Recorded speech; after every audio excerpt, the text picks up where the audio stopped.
নমস্কার বন্ধুরা, আশা করি আপনারা সকলে খুব ভালো আছেন। তো আমি আজকে আবারও একটা রেসিপি নিয়ে চলে এলাম। আর আপনারা ছবি দেখে নিশ্চয়ই বুঝতে পারছেন যে আমি আজকে কিসের রেসিপি নিয়ে এসেছি। হ্যাঁ, আমি আজকে আপনাদের বক ফুলের একটা রেসিপি তৈরি করে দেখাবো। তো আমি আজকে বক ফুলের চপ তৈরি করব। তো সেই কারণে দেখুন, প্রথমেই আমি বক ফুলগুলো সুন্দরভাবে ধুয়ে নিয়েছি। তারপর দেখুন, বক ফুলের মাঝখানে একটা ডাঁটি থাকে, তো সেই ডাঁটিটা আমি এইরকমভাবে বার করে ফেলে দেব। তা না হলে এই ডাঁটিটা চপটাকে তিতো করে দেবে। তার সাথে সাথে আমি যে বক ফুলের বোটা থাকে, সবুজ অংশটা, সেটাও আমি ফেলে দেবো, কারণ এটাও আমার ভালো লাগে না। তো আপনারা চাইলে এটা রাখতে পারেন, এটা রাখলে আপনার বক ফুলের পাপড়িগুলো ঝরে যাবে না। তো যাই হোক, এখানে আমি একে একে সমস্ত বক ফুলের যে ডাঁটিটা আছে সেটা ফেলে দেব।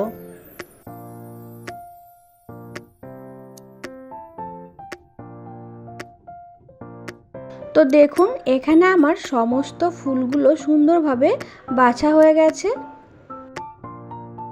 আর বক ফুল দেখতেও ভীষণ সুন্দর লাগে, তাই না? তো বক ফুলগুলো তো আমার সমস্তই বাছা হয়ে গেছে। এখন আমি ব্যাটারটা তৈরি করে নেব। তার জন্য আমি এখানে নিয়ে নেব প্রয়োজন মতো বেসন, কারণ যতটা আপনি বক ফুল নেবেন ঠিক সেই রকম আইডিয়া করেই আপনাকে বেসন নিতে হবে। তার সাথে আমি নিয়ে নেব 1 চামচ চালের গুঁড়ো। আমি এখানে ছোটো চামচের 1 চামচ চালের গুঁড়ো নিয়েছি। নিয়ে নেব অল্প পরিমাণ হলুদ, ছোটো চামচের 1 চামচ লঙ্কার গুঁড়ো, আমি এখানে কাশ্মীরি লঙ্কা ব্যবহার করেছি।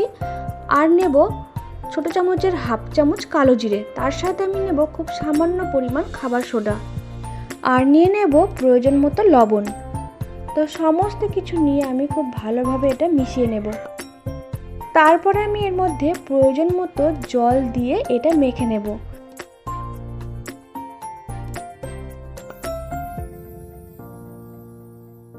তো আমি এখানে প্রথমেই বেশি জল দেব না, কারণ এটা পাতলা হয়ে যাবার ভয় থাকে যদি আমি প্রথমেই অনেকটা জল দিয়ে দিই। তো আমি এখানে অল্প অল্প করে জল দিয়ে ব্যাটারটা মেখে নেব।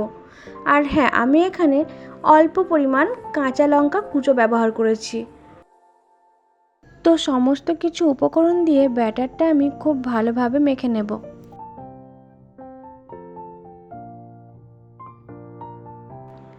আর এটা খুব সুন্দরভাবে ফেটিয়ে নিতে হবে।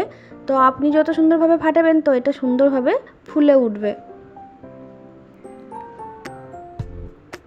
তো এখানে দেখুন, ব্যাটারটা আমার তৈরি হয়ে গেছে। আর এখানে আমি দেখুন কেমন পাতলা করেছি।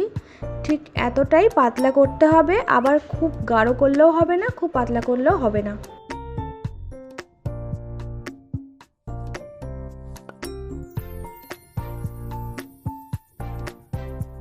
তো ব্যাটারটা তো আমার তৈরি হয়ে গেছে। এখন আমি কড়াইটা গ্যাসে বসিয়ে দেব। তারপর দিয়ে দেব কড়াইতে প্রয়োজন মতো সাদা তেল। তো সাদা তেলটা বেশ ভালোভাবে গরম হলে আমি বেসনের মধ্যে বক ফুলগুলো দিয়ে ভালোভাবে বেসনটা মাখিয়ে নিয়ে তেলে ছেড়ে দেব।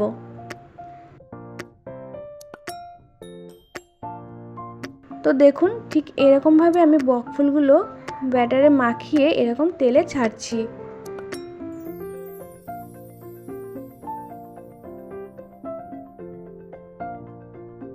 তো তেলে ছাড়ার পর বক ফুলগুলো যখন উল্টে দেব, তখন গ্যাসের আঁচটা আমি একটু কম দিয়ে দেব।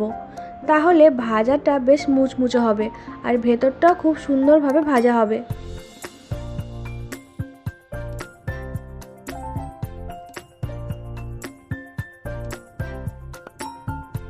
তো এক পিঠটা বেশ ভালোভাবে ভাজা হলে আমি অপর পিঠটা আবার একটু সুন্দর করে ভেজে নেব। তো এখানে আমার বক ফুলের চপটা ভাজা হয়ে গেছে। এখন আমি এগুলো তুলে নেব।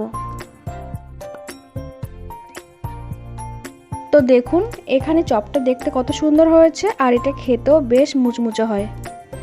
তো একই রকমভাবে আমি সমস্ত বক ফুলের বড়াগুলোই ভেজে নেব। আর এই বক ফুলের বড়া খেতে ভীষণ টেস্টি হয়। তো আপনারা অবশ্যই বাড়িতে এই রেসিপিটা ট্রাই করবেন। আশা করি আপনাদের খুব ভালো লাগবে। আর আমার এই চ্যানেলটা যদি আপনাদের ভালো লেগে থাকে, please please please like, share এবং সাবস্ক্রাইব করে আমার পাশে থাকবেন।